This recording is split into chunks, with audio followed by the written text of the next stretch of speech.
गौरी पुत्र गणेश भगवान की जय। श्री लक्ष्मी नारायण भगवान की जय। हरे कृष्णा। बोलिए श्री शिवाय नमस्तुभ्यम। प्रिय भक्तजनों, आप सभी को माघ मास के कृष्ण पक्ष की षटतिला एकादशी की हार्दिक शुभकामनाएं। भगवान श्री लक्ष्मी नारायण जी की कृपा आप और आपके समस्त परिवार पर सदा सर्वदा बनी रहे। भक्तजनों, माघ मास के कृष्ण पक्ष की एकादशी को षटतिला एकादशी के नाम से जाना जाता है। कुछ स्थानों पर इसे षटतिला ग्यारस भी कहते हैं। भगवान श्री कृष्ण जी ने इस एकादशी के दिन तिल का 6 रूपों में किस प्रकार उपयोग करना चाहिए यह बताया है। इसलिए इस एकादशी का नाम षटतिला एकादशी पड़ा। जो भी मनुष्य इस एकादशी का व्रत रखता है और इसकी कथा को सुनता है, उसकी सभी मनोकामनाएं पूरी होती है तथा घर में सुख समृद्धि, धन संपत्ति और खुशहाली आती है। तो प्रिय भक्तजनों, आज हम इस वीडियो में षटतिला एकादशी की बड़ी ही दुर्लभ कथा और एकादशी माता की कथा को सुनेंगे। तो आप सभी भक्तजन बड़ी ही श्रद्धा, ध्यान पूर्वक और प्रसन्नचित्त मन से भगवान श्री लक्ष्मी नारायण जी के चरणों का ध्यान करते हुए इन कथाओं को पूरा अवश्य सुनिएगा। तो सभी प्रेम से बोलिए श्री लक्ष्मी नारायण भगवान की जय। एकादशी माता की जय। एक बार नारद मुनि ने भगवान श्री हरि से षटतिला एकादशी का महात्म्य पूछा। वे बोले, हे प्रभु, आप मेरा प्रणाम स्वीकार करें। षटतिला एकादशी के उपवास का क्या पुण्य है, उसकी क्या कथा है, कृपया कर मुझसे कहिए। तब नारद जी की प्रार्थना सुन भगवान श्री हरि जी ने कहा, हे नारद, मैं तुम्हें प्रत्यक्ष देखा सत्य वृत्तांत सुनाता हूँ। ध्यान पूर्वक इसका श्रवण करो। बहुत पहले मृत्यु लोक में एक ब्राह्मणी रहती थी। वह सदा व्रत उपवास किया करती थी। एक बार वह 1 मास तक उपवास करती रही। इससे उसका शरीर बहुत कमजोर हो गया। वह अत्यंत बुद्धिमान थी, फिर भी उसने कभी भी देवताओं और ब्राह्मणों के निमित्त अन्न आदि का दान नहीं किया। मैंने चिंतन किया कि इस ब्राह्मणी ने उपवास आदि से अपना शरीर तो पवित्र कर लिया है तथा इसको वैकुंठ लोक की प्राप्ति हो जाएगी, किंतु इसने कभी अन्न दान नहीं किया है। अन्न के बिना जीव की तृप्ति होना कठिन है। ऐसा चिंतन करके मैं मृत्यु लोक में गया और उस ब्राह्मणी से अन्न की भिक्षा मांगी। इस पर उस ब्राह्मणी ने कहा, हे योगीराज, आप यहाँ किस लिए पधारे हैं? तब मैंने कहा, मुझे भिक्षा चाहिए। तब इस पर उसने मुझे एक मिट्टी का पिंड दे दिया और मैं उस पिंड को लेकर स्वर्ग लौट आया। और कुछ समय व्यतीत होने पर वह ब्राह्मणी शरीर त्याग कर स्वर्ग आई और उस मिट्टी के पिंड के प्रभाव से उसे जगह जगह एक आम वृक्ष सहित घर मिला, किंतु उस घर को अन्य वस्तुओं से खाली पाया। वह घबराई हुई मेरे पास आई और बोली, हे प्रभु, मैंने अनेक व्रत आदि से आपका पूजन किया है, किंतु फिर भी मेरा घर वस्तुओं से रिक्त है। इसका क्या कारण है? तब मैंने कहा, तुम अपने घर जाओ और जब देव स्त्रियां तुम्हें देखने आए तब तुम उनसे षटतिला एकादशी व्रत का महात्म्य और उसका विधान पूछना। जब तक वह ना बताएं तब तक तुम द्वार नहीं खोलना। तब प्रभु के ऐसे वचन सुनकर वह अपने घर गई और जब देव स्त्रियां आई और द्वार खोलने के लिए कहने लगी, तब उस ब्राह्मणी ने कहा, यदि आप मुझे देखने आई हैं तो पहले मुझे षटतिला एकादशी का महात्म्य बताइए। और तब उनमें से एक देव स्त्री ने कहा, यदि तुम्हारी यही इच्छा है तो ध्यान पूर्वक श्रवण करो। मैं तुमसे एकादशी व्रत और उसका महात्म्य विधान सहित कहती हूँ। और जब उस देव स्त्री ने षटतिला एकादशी का महात्म्य सुना दिया, तब उस ब्राह्मणी ने द्वार खोल दिया और देव स्त्रियों ने ब्राह्मणी को सब स्त्रियों से अलग पाया। और उस ब्राह्मणी ने भी देव स्त्रियों के कहे अनुसार षटतिला एकादशी का उपवास किया और उसके प्रभाव से उसका घर धन धान्य से भर गया। अतः हे पार्थ, मनुष्यों को अज्ञान को त्याग कर षटतिला एकादशी का उपवास करना चाहिए। इस एकादशी के व्रत को करने वाले को जन्म जन्म की निरोगता प्राप्त होती है, यानी वह व्यक्ति कभी रोगी नहीं होता। इस प्रकार उपवास से मनुष्य के सभी पाप नष्ट हो जाते हैं। इसके बाद भगवान श्री कृष्ण जी कहते हैं, अन्न, तिल आदि दान करने से धन धान्य में बढ़ोतरी होती है। इससे यह भी सिद्ध होता है कि मनुष्य जो और जैसा दान करता है, शरीर त्यागने के बाद उसे फल भी वैसा ही प्राप्त होता है। अतः धार्मिक कृत्यों के साथ साथ हमें दान आदि अवश्य करना चाहिए। और इस प्रकार भगवान श्री कृष्ण जी के श्री मुख से एकादशियों का महात्म्य सुनकर श्रद्धा पूर्वक उन्हें प्रणाम करते हुए अर्जुन ने कहा, हे केशव, आपके श्री मुख से एकादशियों की कथाएं सुनकर मुझे असीम आनंद की प्राप्ति हुई है।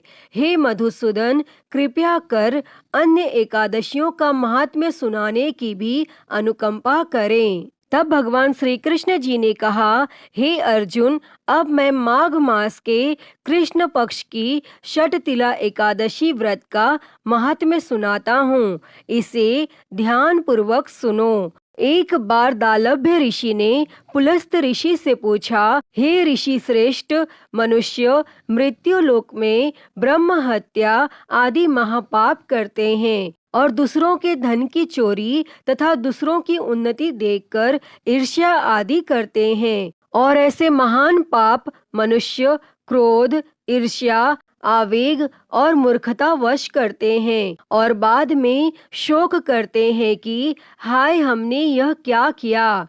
हे महामुनि, ऐसे मनुष्यों को नरक से बचाने का क्या उपाय है? कोई ऐसा उपाय बताने की कृपा करें जिससे ऐसे मनुष्यों को नरक से बचाया जा सके, अर्थात उन्हें नरक की प्राप्ति न हो। ऐसा कौन सा दान पुण्य है जिसके प्रभाव से नरक की यातनाओं से बचा जा सकता है? इन सभी प्रश्नों का हल आप कृपया पूर्वक बताइए। तब दालभ्य ऋषि की बात सुन पुलस्त ऋषि ने कहा, हे मुनि श्रेष्ठ, आपने मुझसे अत्यंत गूढ़ प्रश्न किया है। इससे संसार में मनुष्यों का बहुत लाभ होगा। जिस रहस्य को इंद्र आदि देवता भी नहीं जानते, वह रहस्य मैं आपको अवश्य ही बताऊंगा। माघ मास आने पर मनुष्य को स्नान आदि से शुद्ध रहना चाहिए और इंद्रियों को वश में करके तथा काम, क्रोध, लोभ, मोह, ईर्ष्या तथा अहंकार आदि से सर्वथा बचना चाहिए। पुष्य नक्षत्र में गोबर, कपास, तिल मिलाकर उपले बनाने चाहिए। इन उपलों से 108 बार हवन करना चाहिए। जिस दिन मूल नक्षत्र और एकादशी तिथि हो, तब अच्छे पुण्य देने वाले नियमों को ग्रहण करना चाहिए। स्नान नित्य कर्म से देवों के देव भगवान श्री हरि का पूजन व कीर्तन करना चाहिए। एकादशी के दिन उपवास करें तथा रात को जागरण और हवन करें। उसके दूसरे दिन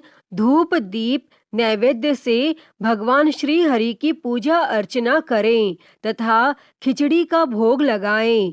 उस दिन श्री विष्णु को पेठा, नारियल, सीताफल या सुपारी सहित अर्घ्य अवश्य देना चाहिए। तदुपरांत उनकी स्तुति करनी चाहिए। हे जगदीश्वर, आप निराश्रितों को शरण देने वाले हैं, अर्थात जिनका कोई सहारा नहीं है, उन्हें सहारा देने वाले हैं। आप संसार में डूबे हुए का उद्धार करने वाले हैं।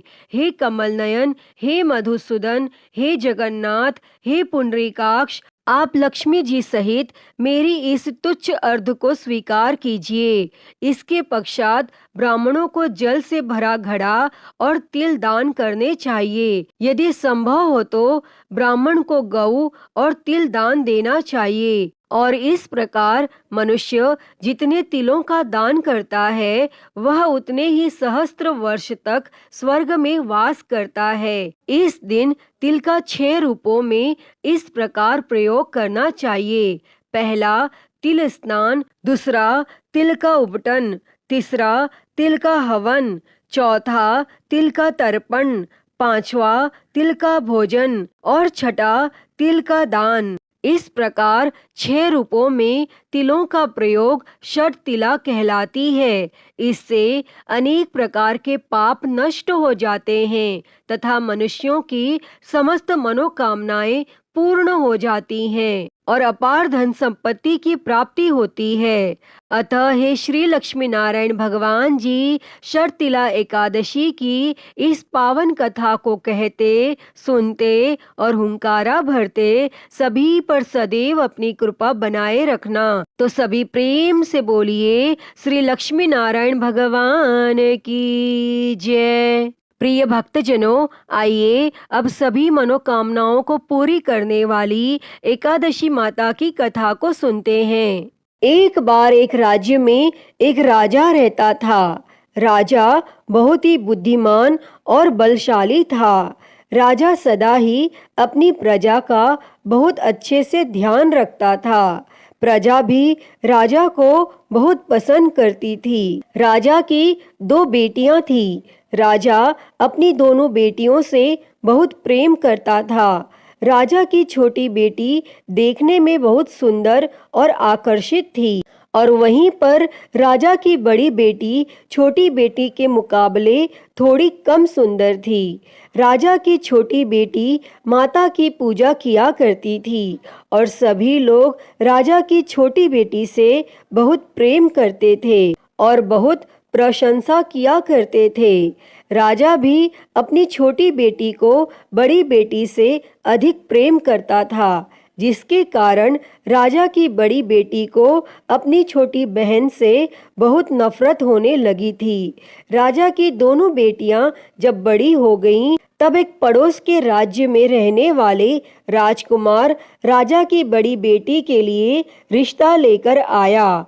लेकिन जैसे ही उस राजकुमार की नजरें राजा की छोटी बेटी पर पड़ी तो वह राजकुमार राजा की छोटी बेटी पर आकर्षित हो गया और छोटी बेटी से पहली नजर में प्रेम करने लगा। और उस राजकुमार ने राजा की बड़ी बेटी के साथ विवाह करने से मना कर दिया और उसने राजा से कहा कि मैं आपकी छोटी बेटी से विवाह करना चाहता हूँ।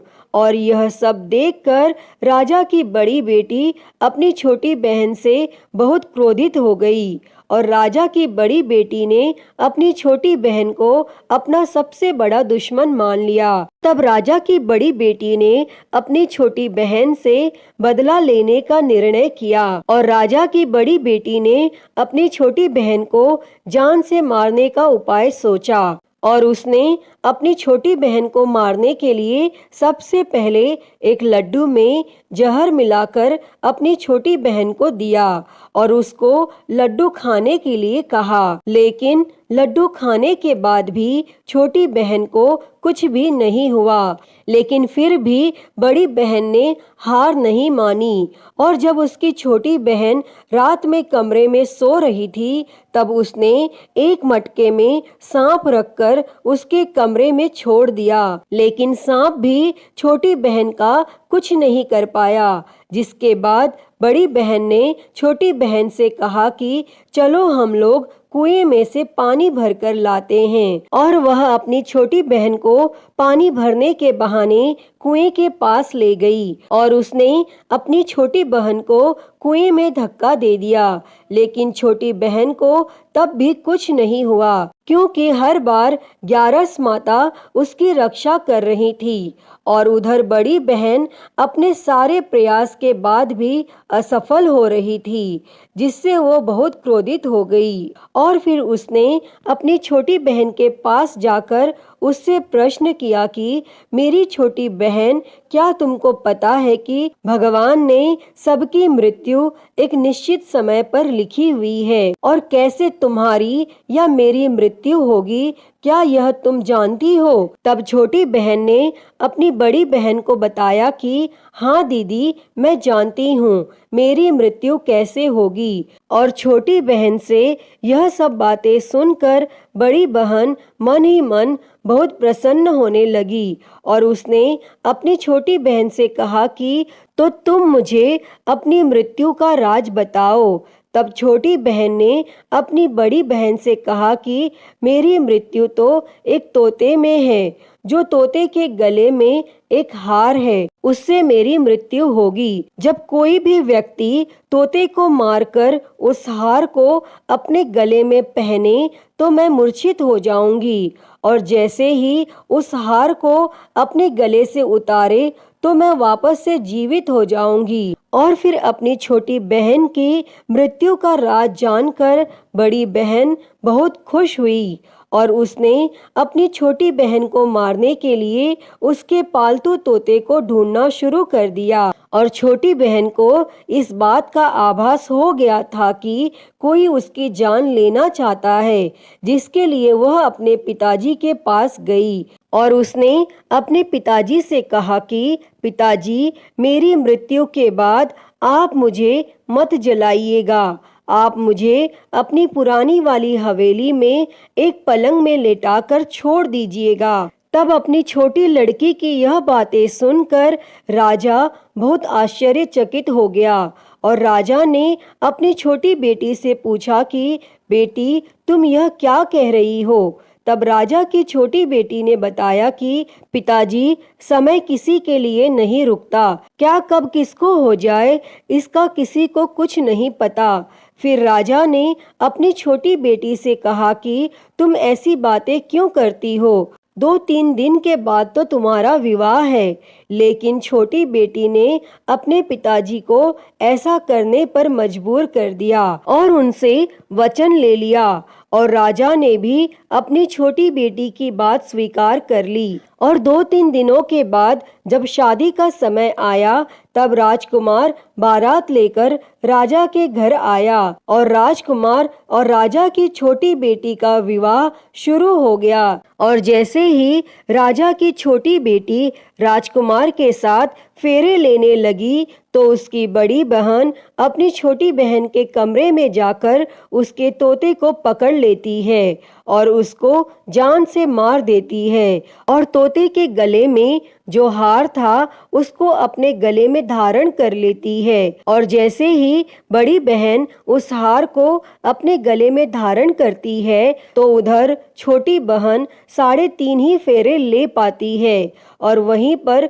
बेहोश होकर गिर जाती है। जिसके बाद राजा ने बड़े बड़े हकीमों को बुलाया और अपनी छोटी बेटी का इलाज करने के लिए कहा। और राजा की बात सुनकर जब वैद्य ने छोटी बेटी को देखा, तो राजा को बताया कि आपकी छोटी बेटी ना तो जीवित है और ना मरी हुई, ऐसा मैं पहली बार देख रहा हूँ। तब राजा ने वैद्य और हकीम को यह बात बाहर बताने से मना कर दिया और उनको कहा कि अगर तुमने यह बात किसी को बाहर बताई तो हम तुमको फांसी दे देंगे। और राजा ने अपनी छोटी बेटी को पुराने महल में जाकर एक पलंग में लेटा दिया और वहां पर कुछ सैनिकों को तैनात कर दिया। इसके बाद राजा वापस अपने महल पर आ गया और राजा की बड़ी बेटी अपने पिताजी के पास आई और कहने लगी कि पिताजी,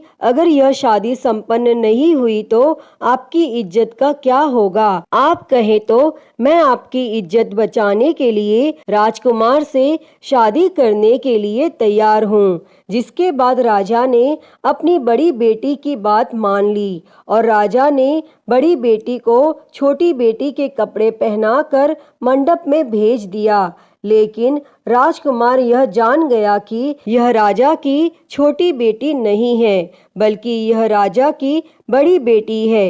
लेकिन जब राजकुमार ने शादी करने से मना किया तो सभी लोगों ने राजकुमार को बेबस करके राजा की बड़ी बेटी से बचे हुए फेरों को संपन्न करा दिया और विवाह संपन्न हुआ।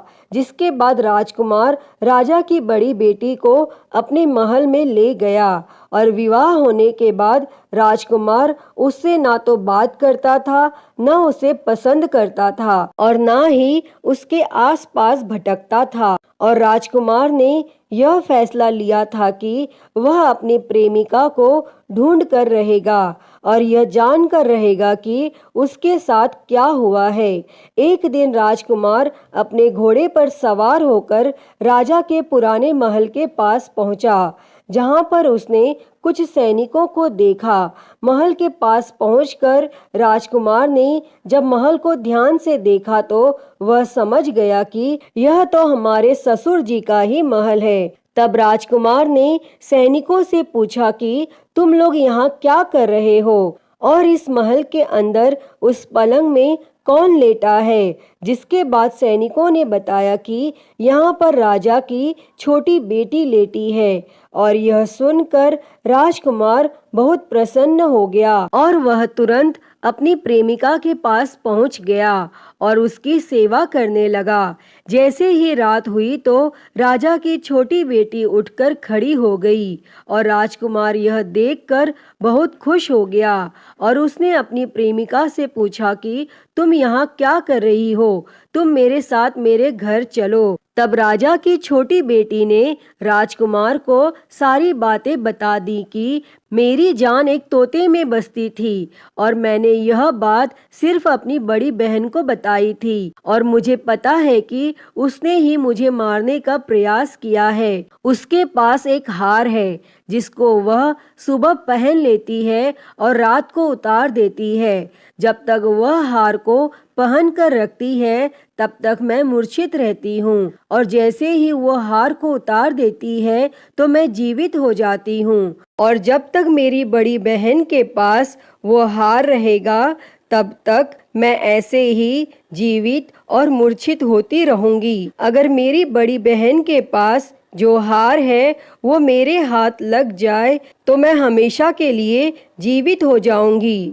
तब राजकुमार यह सब बातें सुनकर राजा की छोटी बेटी के पास रहने का निर्णय ले लेता है और उसने अपने बचे हुए सारे फेरे उस पलंग में लेटी हुई राजा की छोटी बेटी के साथ ले लिए और अपना विवाह पूर्ण कर लिया और वहीं पर वह रहने लगा। और देखते ही देखते कुछ समय में राजा की छोटी बेटी और राजकुमार की पत्नी गर्भवती हो गई और एक दिन राजकुमार को किसी काम से बाहर जाना पड़ा। तब छोटी बहन के पेट में बहुत तेज से दर्द होने लगा, जिसके बाद उसने माता का आह्वान किया। जिसके बाद वहां माता प्रकट हुई और उन्होंने अपने भक्त के दर्द को दूर किया और एक पुत्र की प्राप्ति करवाई। तब वहीं पर अचानक से राजकुमार भी आ गया। राजकुमार ने ग्यारस माता को देखा तो वह आश्चर्यचकित हो गया और उसने तुरंत ग्यारस माता को प्रणाम किया और ग्यारस माता ने राजकुमार से कहा, जब तुम्हारा पुत्र 5 वर्ष का हो जाए तो तुम आकर अपनी पत्नी का हार इसके गले में डाल देना। और देखते ही देखते राजकुमार और राजा की छोटी बेटी का पुत्र 5 वर्ष का हो जाता है।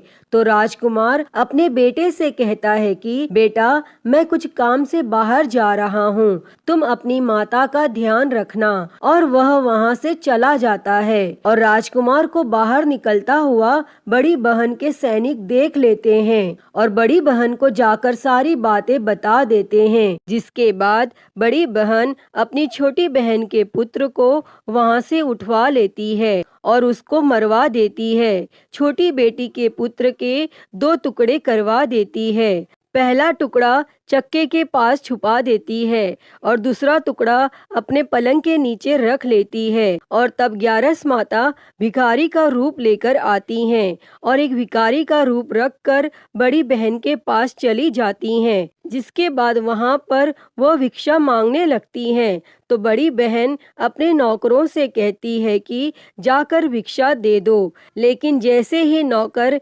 ग्यारस माता को भिक्षा देने के लिए आते हैं तो माता उन्हें मना कर देती है और कहती है कि मैं तुम्हारी महारानी से ही भिक्षा लूंगी। जिसके बाद बड़ी बहन स्वयं ही भिक्षा देने के लिए माता के पास आती है। तब माता एक बिल्ली का रूप लेकर उसके कमरे में चली जाती है और वहां पर छोटी बेटी के पुत्र के 2 टुकड़े को आपस में जोड़ देती हैं और उसे जीवित कर देती हैं और फिर उसे वहां से ले जाती हैं। तब राजकुमार अपने बेटे को लेकर अपनी पत्नी के पास जाता है और उसे कहता है कि तुम इसका ध्यान रखना, अगर तुम इस बच्चे का अच्छे से ध्यान रखोगी तो मैं तुमसे बात करूंगा। और एक दिन राजकुमार अपने बेटे से कहता है कि तुम अपनी माता से उनके गले का हार मांग लो। तो अपने पिता की बात मानकर राजकुमार का बेटा अपनी माता जी के पास जाता है और कहता है कि